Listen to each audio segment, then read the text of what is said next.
Բնականաբար ես միջազգային հատվածին հասնեմ, դուք գրառում եք արել Իրանի հետ կապված եւ այն ճնշումները, որ ավելացել են, շատ մեծ վտանգներ ա, թե տնտեսական ճնշումները, թե ռազմական Հայաստանի համար։ Առաջին, ինչ պիտի Հայաստանը անի,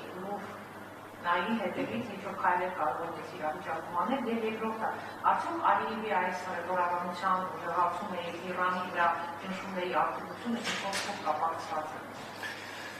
Նախ պետք է արձանագրենք, որ երբ խոսում ենք Հայաստան պետության որևէ քայլի իրագործման մասին, պետք է հաշվի առնենք այն հանգամանքը, որ 6-7 տարի Հայաստանում մի ուժ է իշխանության, որը որևէ իրավիճակին համարժեք քայլ չի գործադրել։ Դա վերաբերի ուղիղ Հայաստանի վերաբերող հարցերին, դա վերաբերի մեր հարևանությամբ կամ մեր արտաքին միջավայրում տեղի ունեցող տարբեր իրադարձություններին, Հայաստանի իշխանությունը որևէ գործուն միջոց, որևէ արդյունավետ գործիք, որևէ համարժեքություն ապահովող քայլ չի իրականացրել։ Եվ այս փուլում կարծել, թե Հայաստանի իշխանությունը կարող է կամ ինչ-որ հուշումների պարագայում կարող է այստեղ գործել իրավիճակին համահունչ, բնականաբար տրամաբանական չի լինել։ Կապի մասին։ Բնականաբար ադրբեջանական կողմը փորձում է օգտվել տարբեր զարգացումներից, երբ որ ինչ-որ երկիր նպատակ ունի մեկ այլ երկրի նկատմամբ ագրեսիայի ինչ-որ դրսևորում ունենալ, դա կլինի սադրանքի ձևով, դա կլինի լոկալ գործողությունների ձևով, դա կլինի լայնամասշտաբ ռազմական գործողությունների միջոցով, հաշվարկումը մեծ թվով քայլեր, որոնցից մեկը միջազգային իրադրությունն է, տարածաշրջանային իրավիճակը,